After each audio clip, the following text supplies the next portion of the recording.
The Chicago-based Airlines order for 200 airplanes is worth about $43 billion at list prices and represents a big boost to the U.S. plane maker after political and production issues for the two planes this year. United said its new order for 100 737 MAX airplanes consists of exercising options to purchase 44 737 MAX aircraft for delivery between 2024 and 2026 and 56 additional MAX aircraft for delivery between 2027 and 2028. United now has a total of 443 MAX on order. United's big bet on the 787 reflects expectations for continued rising demand for long-haul travel and a desire to replace older airplanes. The big aircraft order, however, has sparked concerns about United's balance sheet. It is estimated to result in a capital expenditure of $20 billion over the next 2 years. Analysts at Jefferies estimate United's total capital expenditure will likely reach $50 billion through 2032 on 700 new aircraft deliveries. There is no doubt this order needed to happen, but elevated leverage is a substantial headwind going forward, they wrote in a note. In a regulatory filing, however, the Chicago-based carrier said it is committed to delivering a strong balance sheet and its debt reduction plan. Its shares were down 5.5% at $41.78 in midday trade, while Boeing shares were up 0.2%. United also said it would again delay its previously announced order for 45 Airbus A350s until 2030 at the earliest. Industry sources have said this order, an expanded version of one dating back as far as 2009, is effectively in limbo after several delays and may not materialize. United CEO Scott Kirby told reporters that the right time for 350 versus conversation is when we're replacing the bulk of the 777s, which really doesn't begin to the end of the decade. Airbus was not immediately available for comment. Kirby said one key factor in the decision between Boeing and Airbus for its major widebody order was its current 787 fleet. When we're trying to bring on 2,500 pilots a year and grow the airline, introducing a new fleet type slows that down dramatically, Kirby said. United hired 15,000 new employees in 2022, including 2,400 pilots, and is on track to hire 15,000 in 2023, including another 2,500 pilots. It expects to take 787's deliveries between 2024 and 2032 and can choose among 787 to 8, 9 or 10 models. United will buy 787s to replace its entire 767 fleet by 2030 and some 777s, cutting carbon emissions per seat by about 25% for the new planes. United Chief Commercial Officer Andrew Nocella said the order will allow it to replace older planes with new more fuel-efficient ones with more premium seats that carry more cargo and fly faster. We make more money, Nocella said of the plan. The airline plans to tout the order at an event on Tuesday at Boeing's South Carolina factory with Boeing Commercial Airplanes CEO Stan Deal. Both the MAX and 787 have faced problems this year. In August, Boeing finally resumed 787 deliveries after production problems forced it to suspend deliveries in May 2021. The Federal Aviation Administration in July approved Boeing's inspection and retrofit plan needed to meet certification standards and is inspecting each aircraft before delivery.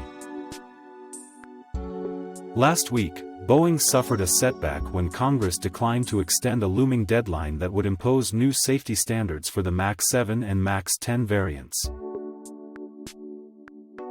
United said 80 of the new 100 MAX planes it is ordering will be the MAX 10. Boeing has been lobbying for months to convince lawmakers to waive the deadline that affects its MAX 7 and MAX 10 airplanes and was imposed by Congress in 2020 after two fatal 737 MAX crashes killed 346 people in Indonesia and Ethiopia. On the extension, Kirby said he was pretty sure it's going to get done in the next Congress because it was the right safety outcome, but reiterated United could switch to other MAX variants or buy more Airbus planes if lawmakers did not agree. In June 2021, United announced its largest ever order of 270 Boeing and Airbus jets, including 200 Boeing 737 MAX and 70 Airbus A321neo jets as part of its United Next growth plan. United said it was making no changes to the A321neo order.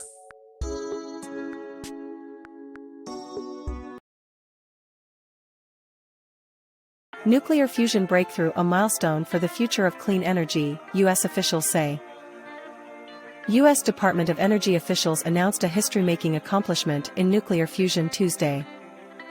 For the first time, U.S. scientists produced more energy from fusion than the laser energy they used to power the experiment. It's the first time an experiment resulted in a meaningful gain of energy. This monumental scientific breakthrough is a milestone for the future of clean energy, said Democratic U.S. Senator Alex Padilla of California in a statement. Energy Secretary Jennifer Granholm on Tuesday called the breakthrough a milestone. Ignition allows us to replicate, for the first time, certain conditions that are only found in the stars and sun, Granholm said. This milestone moves us one significant step closer to the possibility of zero-carbon, abundant fusion energy powering our society. Granholm said scientists at Livermore and other national labs do work that will help the U.S. move quickly toward clean energy and maintain a nuclear deterrent without nuclear testing. This is what it looks like for America to lead, and we're just getting started, Granholm said. If we can advance fusion energy, we could use it to produce clean electricity, transportation fuels, power, heavy industry and so much more. Arati Prabhakar, director of the White House Office of Science and Technology Policy, spoke about how, as a young scientist early in her career, she spent 3 months at Lawrence Livermore working on its nuclear fusion project. Prabhakar reflected on the generations of scientists who got to today's achievement with nuclear fusion. It took not just one generation but generations of people pursuing this goal, she said. It's a century since we figured out it was fusion that was going on in our sun and all the other stars. In that century it took so many different kinds of advances that ultimately came together to the point that we could replicate that fusion activity in a laboratory. We are still a very long way from having nuclear fusion power the electric grid, experts caution. The U.S. project, while groundbreaking, only produced enough energy to boil about 2.5 gallons of water, Tony Rollstone, a fusion expert from the engineering department at the University of Cambridge, told CNN. That may not seem like much, but the experiment is still hugely significant because scientists demonstrated that they can create more energy than they started with. While there are many more steps until this can be commercially viable, that is a major hurdle to cross with nuclear fusion, experts say. Lawrence Livermore National Laboratory Director Kim Butel on Tuesday called her lab's breakthrough a fundamental building block to eventually realizing nuclear fusion powering electricity.